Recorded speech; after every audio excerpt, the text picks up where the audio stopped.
জায়গায় একটা দীর্ঘ সময় ধরে আমি আমার পরিবার আমরা যে ক্লাইমেট নিয়ে কাজ করেছি সেখানে একটা ভালো একটা নেটওয়ার্ক আছে, যেই নেটওয়ার্কটা হয়তো রাষ্ট্রীয়ভাবে কৌশলগতভাবে এন্টার করা পসিবল না। হ্যাঁ, সাংস্কৃতিক মহলে, কূটনৈতিক মহলে কিছু জায়গায় আসলে আপনাকে ইনফ্লুয়েন্স করতে হয়, কিছু জায়গায় আপনি রাষ্ট্রীয় হার্ড পাওয়ার দিয়ে এন্টার করতে পারেন না।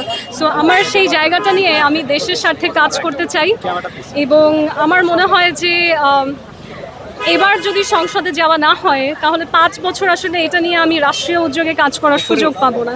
কিন্তু যদি পার্লামেন্টে যাওয়া হয় সেক্ষেত্রে আমাদের দেশের সংস্কৃতি, আমাদের দেশের যে ক্লাইমেট জাস্টিস নিয়ে বিভিন্ন ইনিশিয়েটিভ এবং আন্তর্জাতিক ক্ষেত্রে যারা উইমেন, জেন্ডার এবং ক্লাইমেট চেঞ্জের বিষয়গুলো নিয়ে কাজ করছে তাদের সাথে আমাদের একটা ভালো অর্থনৈতিক, সামাজিক এবং কূটনৈতিক সংযোগ ঘটানোর যে সুযোগগুলো এগুলো মিস হয়ে যাবে। সো যদি যেতে পারি তাহলে আমি ওই জায়গাগুলো নিয়ে কাজ করব এবং আমি আশা করি যে বিএনপি সেই বিষয়টা মাথায় রেখে মূল্যায়ন করবেন ইনশাআল্লাহ।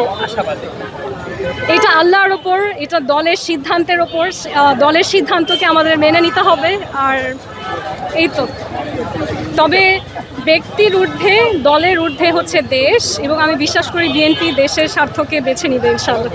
দেখেন, আপনি সংস্কৃতি ক্ষেত্রে যত শক্তিশালী হবেন তত কিন্তু আপনার দেশের ট্যুরিজম বৃদ্ধি পাবে, তত বাইরের দেশের মানুষ যত আপনাদের নাটক, আপনাদের গান, আপনাদের কবিতা এগুলোর সাথে পরিচিত হবে তত কিন্তু তাদের মধ্যে বাংলাদেশের জন্য একটা পজিটিভ ইমেজ তৈরি হবে।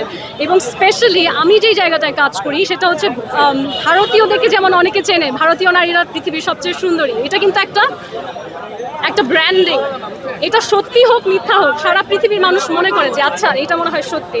সেই জায়গায় আমি যেটা স্ট্যাবলিশ করতে চাই, তারা যেন মনে করে বাংলাদেশি নারী পুরুষরা পৃথিবীতে সবচেয়ে সুন্দর করে কথা বলে, পৃথিবীতে সবচেয়ে সুন্দর করে চিন্তা করে, পৃথিবীতে সবচেয়ে সুন্দরভাবে অতিথি পরায়ণ। এই যে আইডিয়াগুলো, এগুলো আপনি বিদেশের মানুষকে কিভাবে বোঝাবেন?